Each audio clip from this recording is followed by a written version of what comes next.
Hey everybody, welcome back to Jägerhorn. As you might be able to tell, this video turned out a little bit longer than I was initially hoping for, and I'm also recording this in the morning, pretty early on, so maybe things won't go as smoothly as I would like them to go, but in any case I think this is going to be an interesting episode in terms of what's going on in Planet Coaster. Because all I'll be doing in those 40 minutes, which accounts for that's over 8 hours of in-game footage, even including some of the things that I left out, is just building a station. That's right, I'll be building a single building throughout this entire episode, but it's gonna be one of my favorite buildings so far. Of course, I can't tell whether it's actually gonna be positively received or anything, but for me personally, this has been one of the most fun builds that I've had recently, and I would just love to share it. So yeah, here we go.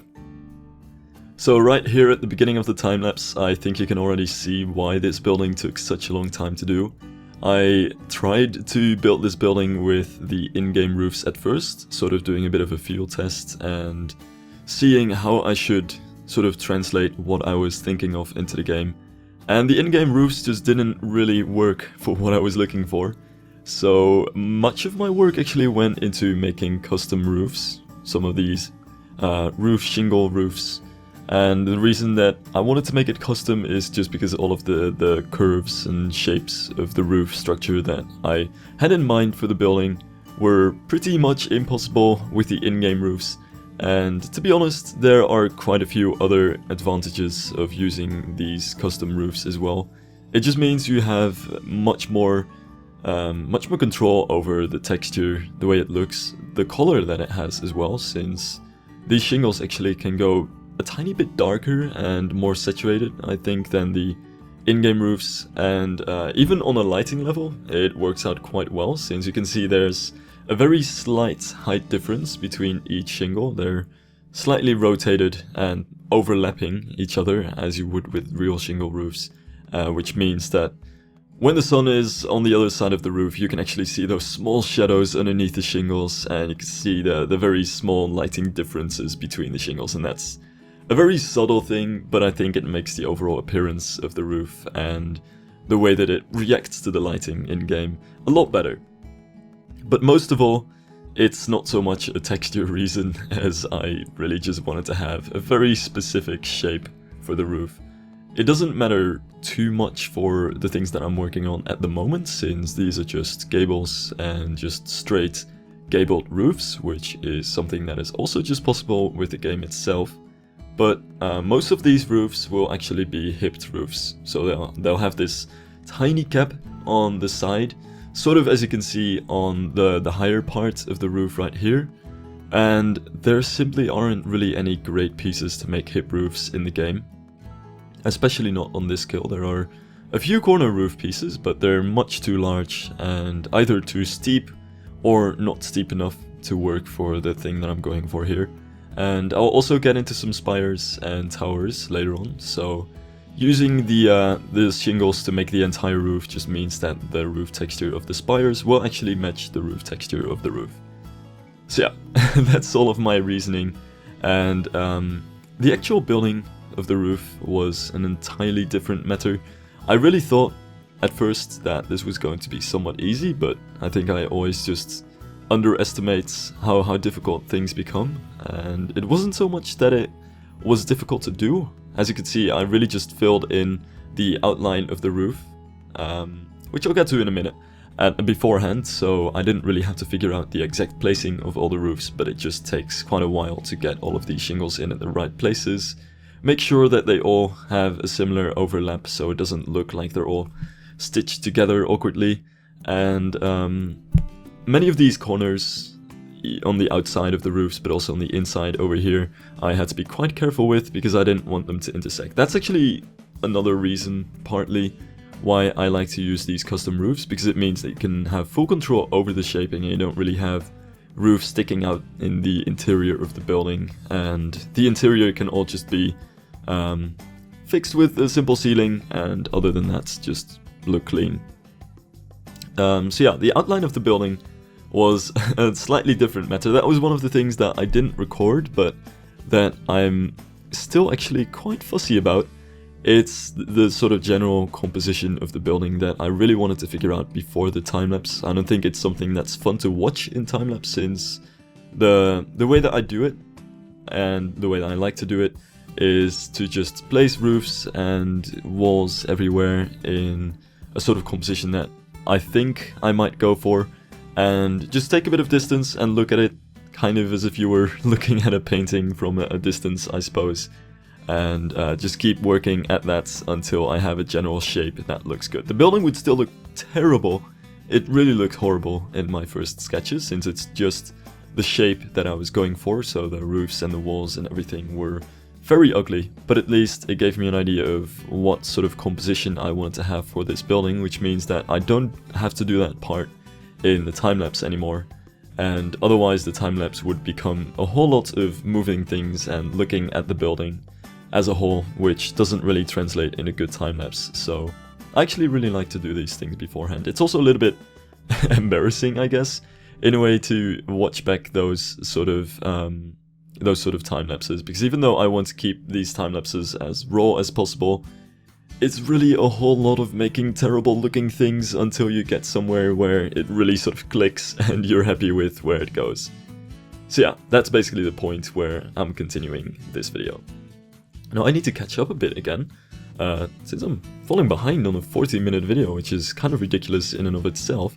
I'm adding a small foundation layer at the bottom of the building with some of these custom bricks. This is actually a brick trick that I used quite a while ago on a mansion. I'm not sure what I called it, but I think it was still in the alpha version of the game, where just before an update came around, I think I built this sort of... I called it Art Nouveau, but it wasn't even that flashy, but a simple mansion to try and work with some of the textures, the wall textures and roof textures that you can make yourself.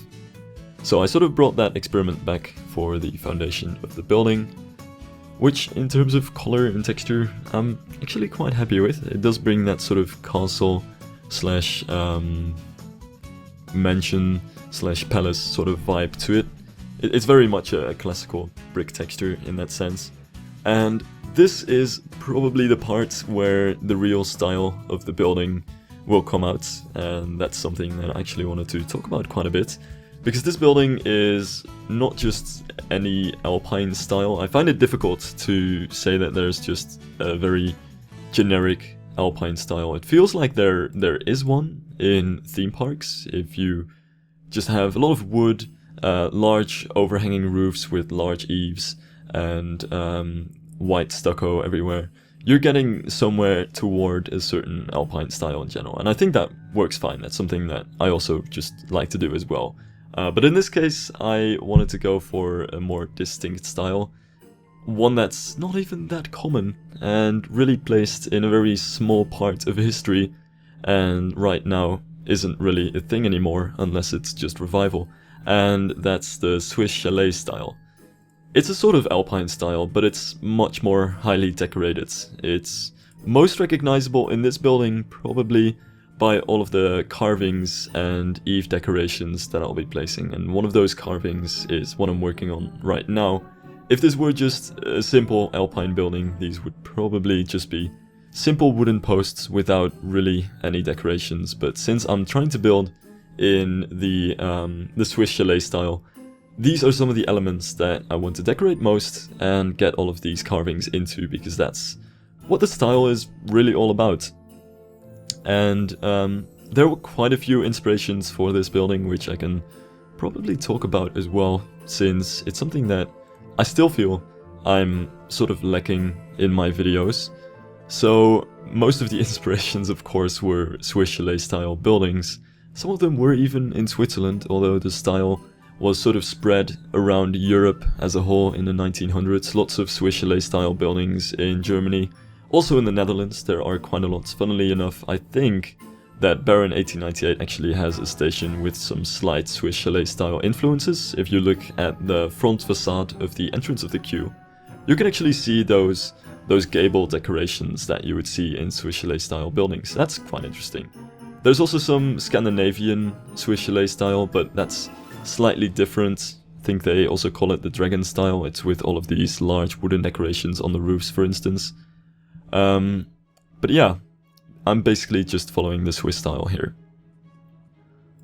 So probably my biggest inspiration is the Dolder Grand Hotel, which is actually in Switzerland, and it's in Zurich. Excuse me for my terrible German pronunciation, but it was a big inspiration for me since I'm working on a station building, and I knew that I wanted to get quite some spires in there and make it very castle-like and very fantasy-like. But the Swiss chalet style is, as the name suggests, a style that evolved out of just Swiss chalets, which are just small residential homes and not something that you'd build an entire castle out of. So I was looking for some inspiration that was actually on a larger scale, since I didn't want the station to look like a home, but rather more of a palace or a castle. So I was looking for those kinds of inspirations, and the Dolder Grand Hotel is actually sort of an overblown, sugar-coated, ridiculous sort of revivalist hotel building that actually, it is really beautiful. I almost felt like those were a lot of very negative adjectives, but it's quite a beautiful building, even if it is a bit fairy tale-esque and a bit over the top in a sense. And that was quite a large inspiration because it combines the sort of Alpine Swiss style with a lot of towers, spires, and very Belle Époque decorations in general. Which I also have to say, now that I'm on a rant which is all over the place. Anyway, this has been a very Belle Époque style. It was around the 1900s, which means that it comes with all sorts of other awesome little scenery things that I'll be getting to in the rest of the series, like Art Nouveau, lampposts, and that sort of stuff. But that's something for the next episode, which I'm probably going to spoil here. So I'm not going to be talking about that too much, but it's a time period in terms of architecture that I really love. It was just before modernism came around the corner, and it was an area where people were experimenting a lot with reviving old styles and eclecticism, bringing all sorts of different styles together.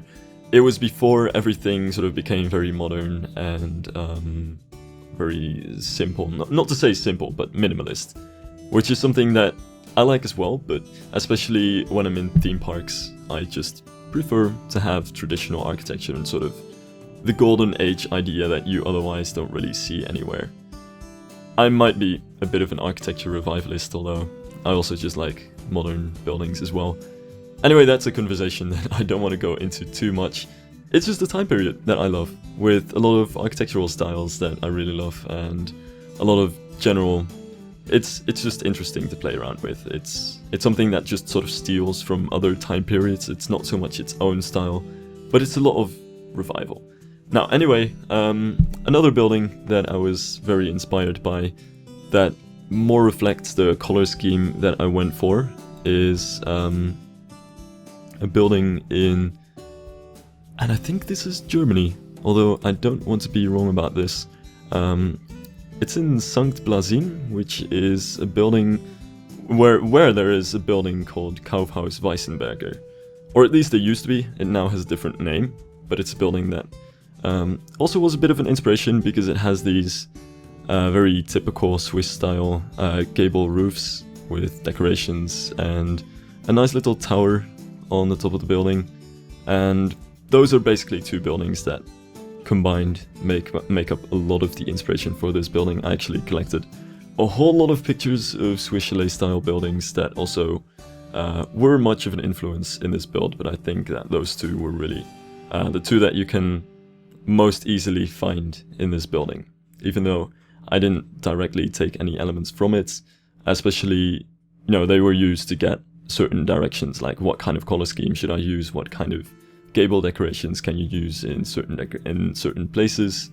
It's that sort of stuff that I look for when I'm looking for inspiration, which, by the way, is such an important part. I still see a lot of people sometimes struggling to find inspiration or to find something to work off of. For me, it's not so much trying to find something to just rebuild it, but more look around and see what kind of elements you can add within a certain style. So I might take inspiration for the roof structure from one building, then take inspiration for the gable decorations from another building, take inspiration for the cornices from another building, that sort of idea, just to get an idea of what kind of look and feel the buildings of a certain style are going for in general. Now I'm behind terribly again, so here I'm working on the tower, which is the main spire of the building, and really the thing that elevates this station to be a weenie. I'm sort of behind on the gable action as well. I just made a gable decoration on the front roof, which sort of helps to establish this part of the building as the actual front, and also covers up the exit path a little bit. And I've also put some of these spires in, which is just a bit of an Efteling-esque touch, which is something that I also wanted to talk about. One thing that really surprised me during building this is how almost sort of Efteling-esque it feels. It's a little bit too clean, I feel, to really be in the style of the Efteling and Anton Pieck in particular, but it has that same slight eclecticism and all these minor details, the decorated gables, and especially the little spires on the points of the roofs, which really sort of recall the Efteling to me. At least a little bit. I can imagine that if the Efteling had built another station for their Swiss Bob, which they put more budget into than their current station that they have, it could almost kind of look like something like this build, which is just, I don't know, something that surprised me a little bit. I don't know enough about architecture to say exactly where that lies, but it was something funny that I kind of thought of while building this building. So as a little sidestep that I took while I was making the spire, I also wanted to make a small window on the front of it, just as a little decoration. I felt the roof was a little bit too empty otherwise, and much like the spires in, what was the name again? The Dolder Grand Hotel, I wanted to try and get these sort of two-stepped towers in here. So we have the lower half, then we have a small bell tower section with some wooden pillars, and then there's the top half of the tower, which is one of these things which I haven't really read anything about, but it's an element which actually comes back in a few other of the Swiss-style buildings that I found as well. But especially in the Grand Hotel, where it has this sort of stepped approach to it, which also kind of helps because it makes the spire a bit taller as well. And I'm just a fan of really narrow, tall spires over small, tiny, low spires. All kinds of spires have their own beauty to it, but I just love the kind of very elaborate spires that get much more narrow and sort of elongated as they get towards the top. Now here was a slightly more difficult part. I didn't want the spire to be straight, so there's a bit of funky, yeah, I'm not entirely sure what to call it. There's just some funky shaping going on here where it almost becomes an onion dome inspired build, except it's on a square base and it's a little bit more tall than that. But I think it helps to round out the spire a little bit more, no pun intended, and I guess make it a little bit more interesting than if it were just a simple spire. This was actually one of the things which I ended up experimenting with a lot of as well. Some of the things which you don't see in the time-lapse is me building something, looking at it from a distance, deciding that it doesn't really look so good and trying something else and sort of repeating that process. And for the longest time I was doubting whether I wanted to put the second layer on the station building, and whether I wanted this to be this sort of decorated tower or whether I just wanted it to be a straight tower as the lower half is. And in the end I just decided to go with this method, since I think it just also kind of offsets how straight all of the rest of the roofs are, and it just makes it a little bit more clear that, hey, this is the main spire, this is the big decoration that sort of signifies the station building. And that even sort of makes it act like a weenie, in the sense that from a lot of the sightlines that you see this station from, the first thing that you do see is that tiny little top spire, which still even like crowds above the trees and above the roller coaster from the other side of the park. So it's a funky little element, I think. It is a near exact copy though of the spire of the Dollar Grand Hotel. Don't try to start turning me saying the word spire into a drinking game, by the way. That's a bad idea. Just want to put that in here before the comment section goes wild. But it's slightly different in terms of the angles of the roofs, but it's very similar. It's almost a copy of that anyway, which I kind of feel a little bit bad about, but then again, every spire has been built at some point in time, and there's hardly any exact combinations that haven't been tried, and it just works out too well not to use it. So there's that. And here's a bit of other work that I just had to get in on the front here. I wanted to cover the front of the station a little bit, since one of the signifying elements of the Swiss style is that it has a lot of balconies and decorative carvings, brackets, wooden posts, that sort of stuff. But in order to actually get those in, you kind of do need to force some elements into the building which you need them for. So some covered roofs without walls that allow you to get all of this wood in is something that I was looking for, and on the right side of the station I've sort of achieved that with the gable of the front roof and also the carvings on the right side here, where we have that small sort of carving section underneath the enormous eave of the building. But on the left side we have the exit path, and I figured why not just cover that, have a roof over it, which means that it's included into the building a little bit more, and also gives us some extra space to add these carvings and wooden posts. So yeah, I'm just trying to get as much as these lower sort of overlapping parts as I can get in here. Now on the back side I have a similar situation going on, although this is slightly different.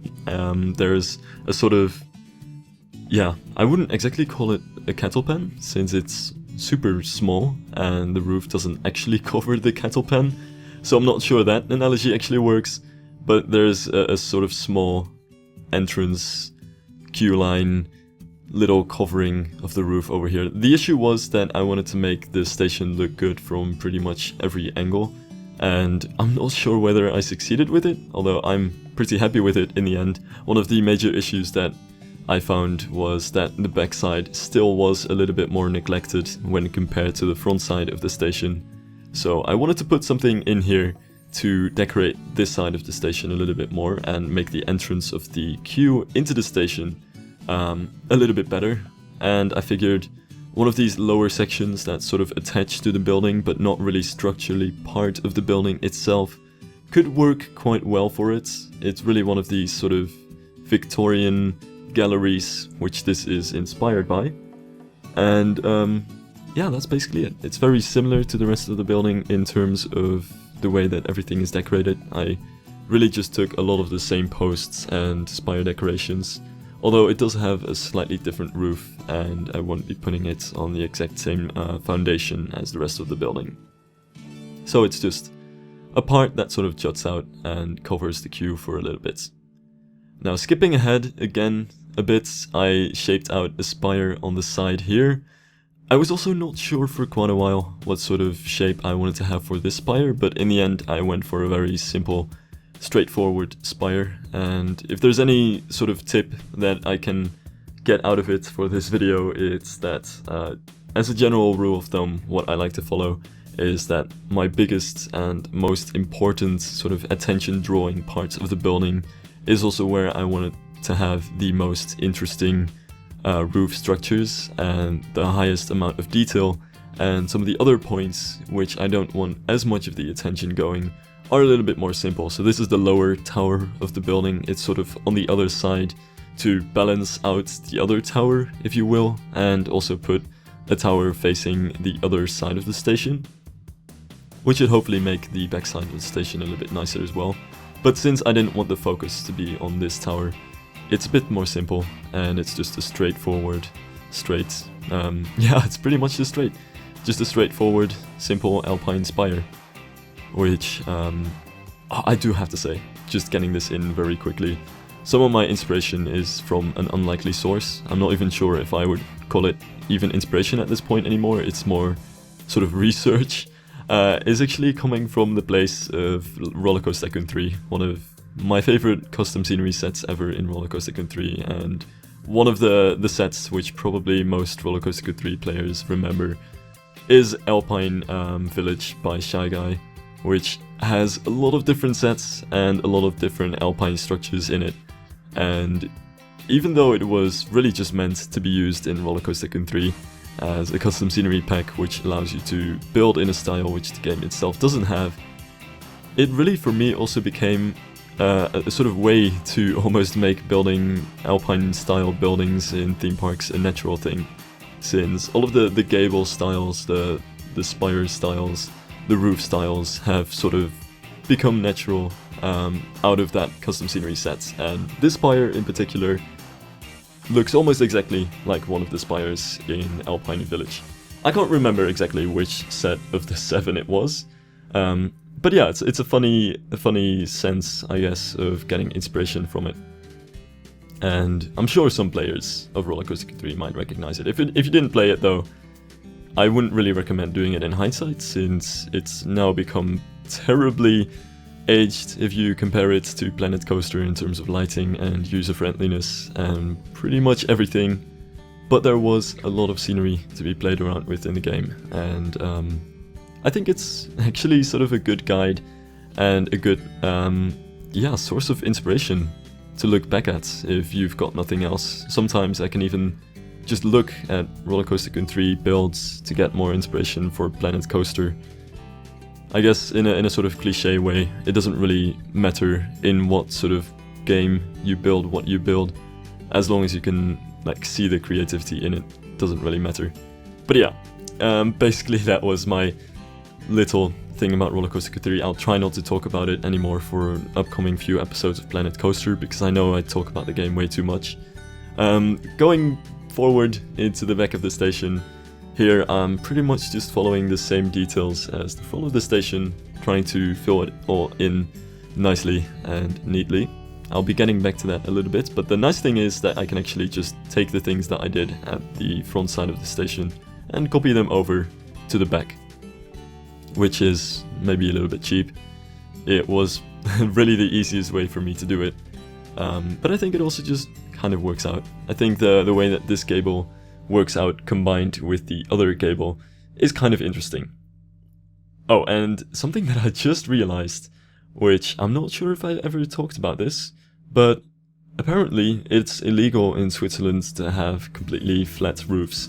I'm not sure to what extent this is really legislated, but apparently it is officially illegal to have flat roofs in Switzerland, because you need a roof that rain can actually, or water I suppose, can actually just fall off of. And a flat roof also wouldn't be safe apparently, I think, in terms of snow. Now I've also read that many of the actual mountain homes have roofs that don't have very steep inclines, since that means that snow is gonna lay on the roof, which is good insulation for the house, but I'm not sure if that's entirely correct. I'm definitely not an alpine home expert. But what I did do is try to make sure that all of the slopes of the roof in this build are somewhat gentle, and that the roof, which looks like a flat roof on the front here, is actually very slightly inclined. So in terms of you know, when it rains, it actually can just glide down toward the side of the building here. I also think, yeah, I was going for a sort of metal corrugated roof on the front, but since the metal corrugated roof in the game itself looks a little bit too worn down and dilapidated to use for this sort of clean build, I figured I would try to sort of make my own one using doors, and that's why it looks like a bit of a funky roof on the front there. Or technically it's on the back here. Now you might also notice, especially toward the base of the building here, that I'm actually using a lot of different buildings instead of building everything in a single building. And the reason why I wanted to do that is because, for one, there's a bit of weirdness going on with the custom brick walls because they stick out a little bit, but I also wanted to make sure that I don't have bricks sticking out through the roofs on the other side. Like if you have a 90-degree corner going on here, as you actually just saw, sometimes there's a brick that sticks out on the wrong side of the wall, since I'm using corner pieces to build these brick walls. But you know, they're huge pieces with all kinds of other sections attached to them as well that I don't use, but that sort of start sticking through everything where I don't want them to be. So that was a bit of an issue that I had to work around with. But also the foundation wall is placed a little bit further than the actual walls of the building. And I didn't want it to be placed quite as far away from the rest as you would have if you place it within the same building but on the outside of the grid. So they're all just separate buildings that very slightly jut out from the rest of the building. I'm not sure what that noise... Alright, they're cleaning the garbage disposal thingies outside. I hope the noise isn't too bad. I don't think I can really filter that out in any way, but I hope they're gone pretty soon. So here I'm working on some of the hip roofs, and this is clearly one of the things which I really couldn't do with the in-game roofs. There is one of these small hip roofs, but the issue with a quarter tile roof that you can rotate and make less or more steep is that if you make it less or more steep, it's not going to connect perfectly anymore, and you get these weird parts where the roof juts out from itself or the texture goes completely haywire because you're going to have to rotate the roofs to get a decent incline. So that was something I didn't want to mess with. I just wanted to have a clean roof. So especially for these hip roofs on the side, I needed to use the custom roofs. Plus everything is overhanging quite a bit as well, so there isn't a lot of leeway. So I also had to use the smallest cornice pieces in order to make the gables, since the larger ones would stick out in places where I didn't want them to stick out. And as you can see, these are very narrow roofs, so I was pretty much just forced to use these, as the noise outside just keeps getting louder and louder. I might have to close my window and look at that for a little bit. Hold up, I'll do that. Right, I found the source of the noise pollution. It was a car cleaning the streets. So at least the streets are clean, but hey, this is not too great of a thing going on for my recording. In any case, I also wanted to add some cornerstones to the building. There's a bit of a split between the different sections of the building, and this is an old topic of mine that I also like to talk about. Basically, it's the division of detail, and this is one of my personal biggest struggles and something that I can spend hours on trying to perfect, and I'll still mess it up and I'll still be unhappy with my results. Actually, it's the division of details. For me, the amount of details in a building is not so much as impressive as placing the details in just the right places. I've been told a super long time ago that you can't really see the detail anywhere if there's detail everywhere, and you just need some more empty spaces to balance out the amount of detail that you'd have somewhere else. And personally, I'm not really a big fan either of buildings that have details everywhere. So in this case, I needed to make a sort of clear division between what parts of the building would be very busy and very decorated, and what parts would be more empty and left alone and sort of blank in that sense. So the top half of the building, at least above the sort of beige border that I have in the middle of the walls, is where I have all of the wooden details of the wooden carvings and decorations, and then the bottom half is pretty much just left alone and is only stone and stucco. Hence why the bottom parts don't have any of the wooden beams as decorations on the outside. It just has some cornerstones to show where the corners are. I just like the combination of cornerstones and timber. Not sure what that is exactly, but I think it just looks really good. So yeah, aside from that, there's just some very simple sort of necessary details going on at the bottom half of the station. Just doors, windows, and the occasional decoration like the hanging planters on or the hanging baskets with flowers, I should say, on the front building here at the exit path. But aside from that, the sort of first floor of the building is left very empty. Then the bottom again is quite detailed with all of the different layers of stone, the slightly different colors, the bricks, and also the I would say the pillars are kind of included in that level of detail as well. And then the station again is another layer, or the roof again is another layer that's not quite as detailed, because I don't personally think that very busy roofs work out as well with a building that already has a lot of different decorations on the walls underneath the roofs. So the roof is actually quite simple, and aside from a few chimneys in the future, and some small towers jutting out from it, is really just going to stay the way it is. Oh, and here's actually a bit of a technical thing, which is unique for this episode since the rest is just building. There's a small transfer track, or transfer table I should say, at the front of the station here, since there was no space to do it at the back of the station, and I do have that beautiful space that I can just put a storage building into. So yeah, the transfer table is in the front of the station. This is a transfer track because it's not actually one that really moves as much. In any case, it's a small piece. It's either straight or it's a curve, and I'll have to put some supports and machinery underneath that to actually support the idea of it being the sort of transfer track. But there's basically a very simple transfer track that just switches between a straight piece and well, a small curved piece. I would have actually loved to see one of these rotating track pieces. I don't know if you've ever seen them, but there are some transfer track pieces which are, for instance, a curve on the top, and then underneath that, upside down, there would be a straight track piece, and the entire piece just rotates 180 degrees vertically if a car needs to go to the transfer track, which are really interesting pieces as well. There are all kinds of different ways to get coaster cars into the maintenance shed, but in any case, that's what I chose to go for in this case, since it's very compact and it fits right into the space where I needed it to fit. And it's also more typical of the mine trains, as far as I know. I've never really seen a mine train that moves an entire track sections with the coaster car on it into the transfer track, so I think this is just about the only way that you can do it, although I'm not entirely sure on that.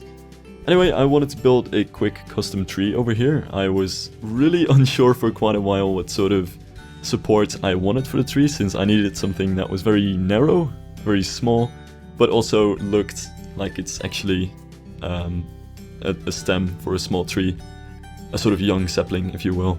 So in the end, I don't even remember what tree I settled on, just that I was kind of happy with the results. Not entirely happy, but I think it works out enough. I was just looking for more variation in the foliage, especially since I'm trying to avoid certain trees over here, such as the tropical trees, which have much more vibrant colors. You might also notice that, actually, yeah, I did mute almost all of the colors in Jägerhorn so far. I'm using a lot of the much more dull, grayish, less saturated foliage. I also use barely any saturated colors. Everything is a little bit grayish, which I'm trying to do to make it look a little bit more realistic, a little bit more rustic, since I think Planet Coaster does look beautiful with that very saturated look, especially in Chalet Beach, for instance. It's something that works out just perfectly to set the tropical mood. But in this case, I want to have something that's a little bit more alpine, a little bit more grayish. So everything's a little bit more muted, and I wanted the foliage to go along with that. Hence also the small custom tree, which I think works out better this way than taking the tropical small foliage bushes. They're still cleaning up the streets outside, but yeah, I think that works out a little bit more better. God, that was an awful sentence. A little bit better, because it's much less saturated.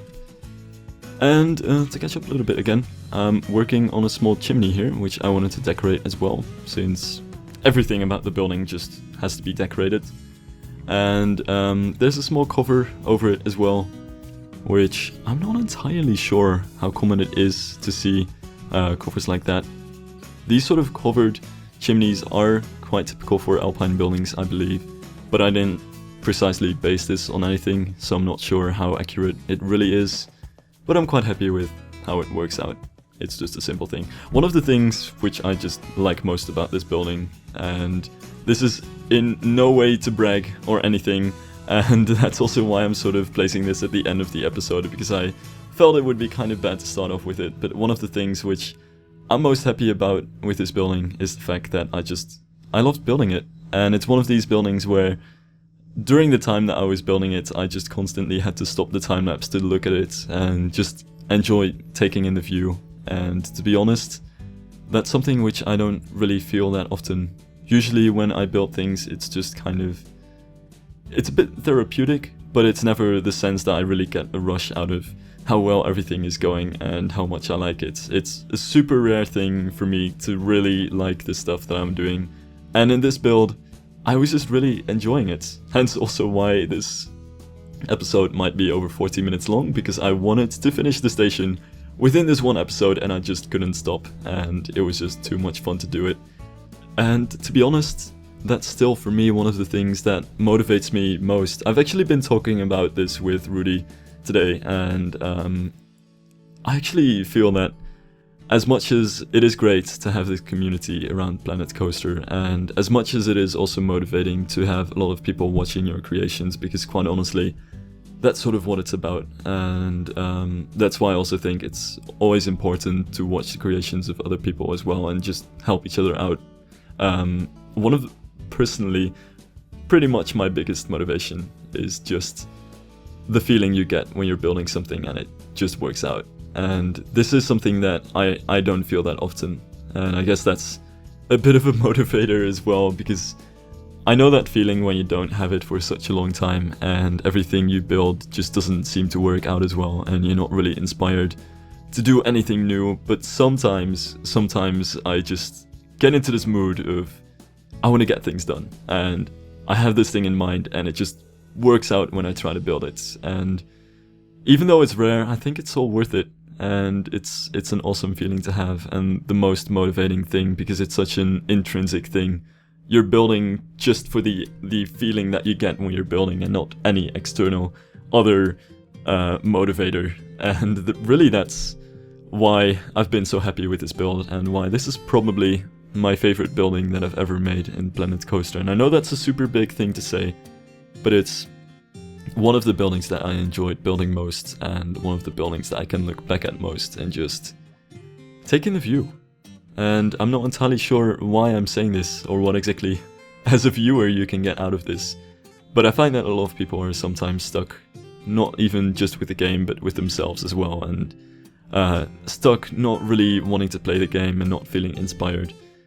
And I think the biggest way to get around that sometimes is to not just play at all, and just wait for when inspiration comes around. And when you do get it, to not care about whether anybody is gonna like it or whether it's something that you have to build.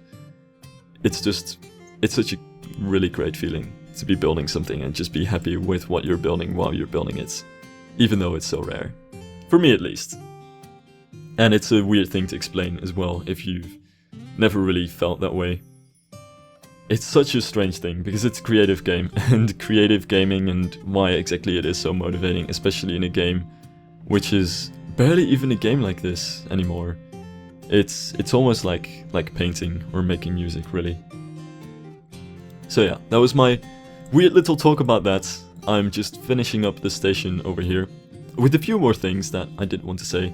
There's a bunch of foley, which I think also makes quite a big difference, or a bunch of clutter, I should say, in the form of barrels, ropes, and some flowers, baskets, and actually window boxes as well, which make quite a difference. And that's one of the things which I think really just helps to bring in the atmosphere of the building. It's not so much part of the architectural part of the building, but it's very much part of setting the atmosphere. So even if you have a building which you're not even that happy with, just try work with it, put some foliage around it, put some of this clutter around it, make it come to life, and you might actually start liking it a lot more than you did initially. So yeah, that's been it for this super long episode of Jägerhorn. I hope you guys enjoyed. If you stayed through the entire video, then big props. I wouldn't be able to, but in any case, I'm gonna end this video with some cinematic shots. So even for those of you skipping forwards into the end of the video, here's a quick look into what the station looks like before we add anything else to the park. Thanks for watching, and see you later, guys.